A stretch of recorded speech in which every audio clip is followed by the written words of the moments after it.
मुख्यमंत्री डॉक्टर मोहन यादव एयूएपी के 17वें सम्मेलन में शामिल हुए। इस दौरान उन्होंने कहा कि इतिहास देखेंगे तो हिंदुस्तान के अतीत में बांग्लादेश भी अपने ही करीब है। भारत का इतिहास शिक्षा क्षेत्र से जुड़ा है। 1000 से 2000 साल तक देश दुनिया के लोगों ने भारत आकर शिक्षा ग्रहण की। जीवन मूल्य और मेरिट का सबसे बेहतर तालमेल भारत में रहा है। नैतिक मूल्य का अंतर कौरव पांडव में दिखाई देता है। रावण की महारथी था, लेकिन नैतिक मूल्य नहीं थे। रावण ने पूरी लंका ही सोने की बना ली थी। जिस बात की कमी थी वह हमारे सामने है।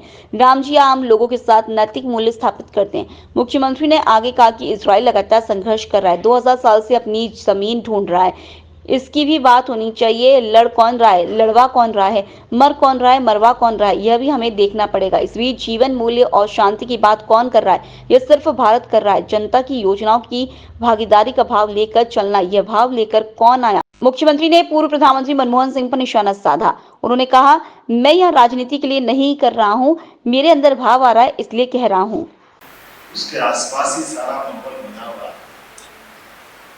हम सब अतीत के काल में भारत के गौरवशाली पक्ष की तरफ जाएंगे। हिस्ट्री अगर पढ़ेंगे ध्यान में आएगा कि हमारे अपने अतीत में हिंदुस्तान के परिप्रेक्ष्य में बात करूँगा तो मैं बांग्लादेश को अपने ही करीब पाता हूँ। इस विचार के आसपास, इस विचार से हम बात कर रहे हैं। कुछ विशेष बात है शिक्षा की व्यवस्था के साथ जोड़ करके बात करने के लिए कि यहाँ के लोग इस हिंदुस्तान की अतीत की कोई भी एक घटना ऐसी नहीं मिलेगी जब यहाँ का शिक्षा पाया हुआ कोई भी शासन करता राजा महाराजा कुलाध्यक्ष किसी ने किसी देश पे कोई आक्रमण किया।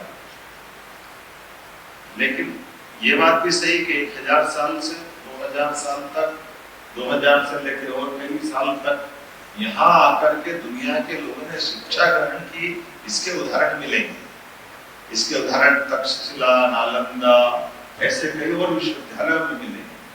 तो मैं समझता हूँ कि ये इससे कोरिलेटेड हो रहा है जो मैंने बात शुरू की थी कि जो अगर हम जीवन मूल्यों की बात करते हैं, अगर हम मेरिट की बात करते हैं, तो दोनों से तालमेल मिलाने में सबसे अच्छी कोई जगह है वो हिंदुस्तान है। इसकी गारंटी दे सकता इस नाते से आप सबका स्वागत करता हूं।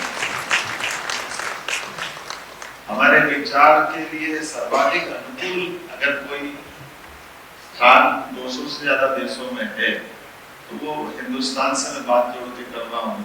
लेकिन ये बात भी सही है कि अपने हिंदुस्तान के अंदर भी ऐसे कई उदाहरण मिलेंगे जब योग्यता की तो कोई कमी नहीं थी रावण में। योग्यता की अगर बात करें तो योग्यता में कंस भी कम नहीं पड़ता था। योग्यता की बात करें तो ऐसे कई शासक देखे गए। लेकिन जीवन मूल्यों की अगर बात करें, हमारा मॉरल एक तरह से जो व्यवहार होना चाहिए, नैतिक मूल्यों की बात करें तो नैतिक मूल्यों में दोनों के बीच में जो अंतर था वो कौरव पांडव में भी हमको समान रूप से दिखाई देता है। कौरव में एक से बढ़कर एक महारथी थी, सब कुछ।